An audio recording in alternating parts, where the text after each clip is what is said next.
వాడు మీ అమ్మాయితో తిరిగిన నాళ్ళు తిరిగి ఇప్పుడు పెళ్లి చేసుకొని పొమ్మంటున్నాడు. దాంతో నీ కూతురు వాడికి ఎదురు తిరిగి గొడవ చేసి విక్రమ్ చేత్తో తన మెడలో తాళి కట్టించుకోవాలని చూస్తోంది. హే, సార్ చెప్పేది నిజమా? అమ్మా, అది ఎంతకు తెగించావే పాపిష్టిదానా? మన బతుకేంటి, వాళ్ళ అంతస్తేంటి? నేను కూలీనాలి చేసుకుని కష్టపడి నిన్ను చదివిస్తుంటే నిన్ను గొప్పదానిలా చూడాలనుకుంటే ఒళ్ళు కొవ్వెక్కి నువ్వు చేసే పనులివా? చావే చావు, చావే చావు, చావే చావు, చావే చావు, చావే చావు.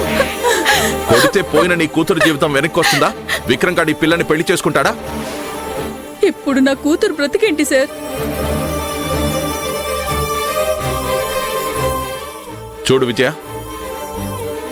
నువ్వు పవిత్ర ఆదిల మాటలు నమ్మి వాళ్ళిచ్చిన ధైర్యంతో ఆ కుటుంబానికి నిజం చెప్తే విక్రమ్ చూస్తూ ఊరుకుంటాడా?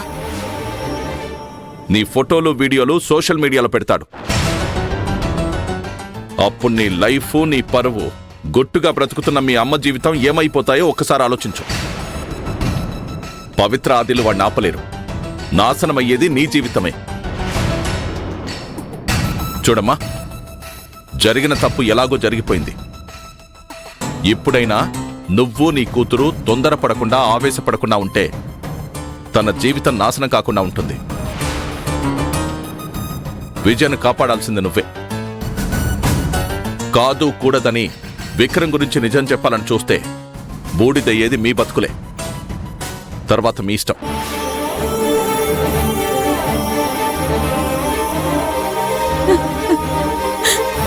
ఎంత పని చేశావే!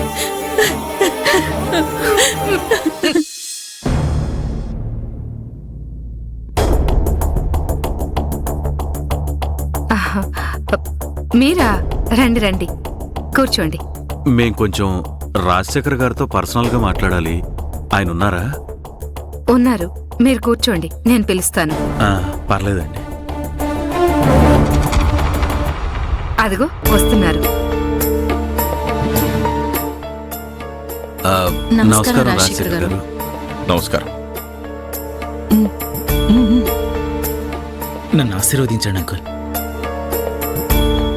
నిన్ను ఆశీర్వదించాల్సింది నేను కాదు, చక్రవర్తి. నీ ప్రవర్తన బాగుంటే ఆయనే చల్లగా చూస్తాడు. మీతో కొంచెం పర్సనల్గా మాట్లాడాలి.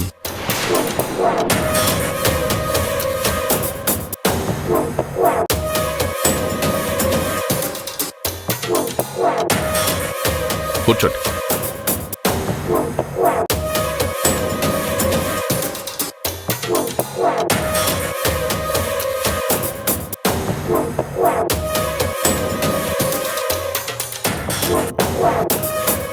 చెప్పండి. అదే రాజశేఖర్ గారు, మీరు కళ్ళారా చూశారు కదా, కీర్తి నా కొడుకు విక్రమ్ ప్రాణంగా ప్రేమించుకుంటున్నారు. కానీ పవిత్ర వల్ల చక్రవర్తి అన్నయ్య గారు మా మీద కోపాన్ని పెంచుకొని మమ్మల్ని వెళ్ళగొట్టారు. వీళ్ళిద్దరు పెళ్లి జరగాలంటే మీ సహకారం కావాలి. నా సహకారమా? నేనేం చేయగలను? మీరంత మాట అనకండి రాజశేఖర్ గారు. మీరు తలుచుకుంటే ఏమైనా చేయగలరు. కీర్తి విక్రముల పెళ్లి మీరే జరిపించి పుణ్యం కట్టుకోవాలి. అంటే ఏంటి మీ ఉద్దేశం? నా స్నేహితుడికి నన్ను శత్రువుని చేద్దామని చూస్తున్నారా? చచా, మా ఉద్దేశం అది కాదండి. మీరే దగ్గరుండి వాళ్ళ పెళ్లి జరిపిస్తే మా బావ ఏమీ అనడు. పైగా మీరు చెప్తే ఆయన కన్విన్స్ అవుతారు. మీరెంత చెప్పినా నేను ఆ పని చేయలేను. మిమ్మల్ని నమ్ముకొని వచ్చాం రాజశేఖర్ గారు. వీళ్ళ ప్రేమని గెలిపించటం మీ వల్ల మాత్రమే సాధ్యమవుతుంది. కీర్తి విక్రమ్లు ఒకరిని వదిలి ఒకరు ఉండలేరు. అర్థం చేసుకోండి.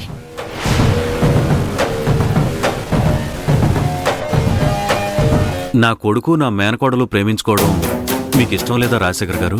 కీర్తి విక్రమ్లో పెళ్లి చేసుకోవడంలో నాకు ఎలాంటి ప్రాబ్లం లేదు. కానీ చక్రవర్తికి వ్యతిరేకంగా వెళ్ళి పెళ్లి చేయలేను. ఇందులో నా కూతురు జీవితంతో పాటు ఎన్నో సంవత్సరాల మా ఫ్రెండ్షిప్ కూడా ఇంక్లూడ్ అయి ఉంది. సో నేను ఆ రిస్క్ తీసుకోలేను. ప్లీజ్ రాజశేఖర్ గారు, పెద్ద మనసు చేసుకొని వీళ్ళ పెళ్లి మీరే జరిపించాలి. మీరెంత చెప్పినా నా సమాధానం ఇదే. అసలు ముందు మీ కొడుకు ప్రవర్తన మార్చుకోమని చెప్పండి. లైఫ్ మీద ఏమాత్రం రెస్పాన్సిబిలిటీ లేకుండా గాలి తిరుగుళ్ళు తిరుగుతూ అంత రూడ్గా ఉంటే చక్రవర్తే కాదు, ఎవ్వరూ పిల్లనివ్వరు.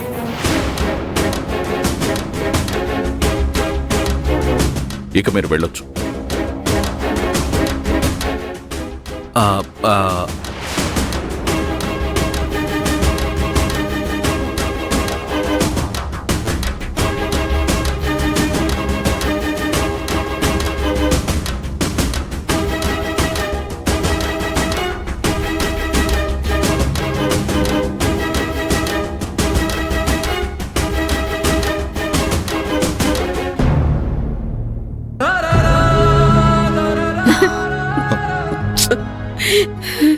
సీతమ్మా, ఊరుకో సీతమ్మా, ఏడవకు.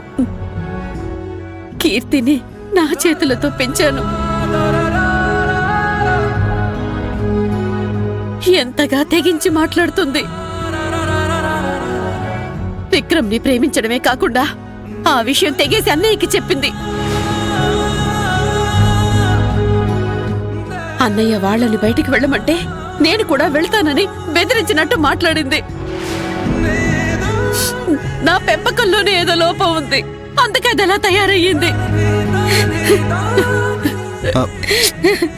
నీ పెంపకంలో ఎలాంటి లోపం లేదు సీతమ్మా.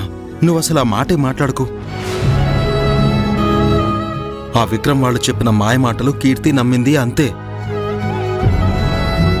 విజయ గనక ధైర్యం చేసి నిజం చెప్పుంటే విక్రమ్ మీదున్న ప్రేమ పటాపంచలైపోయేది.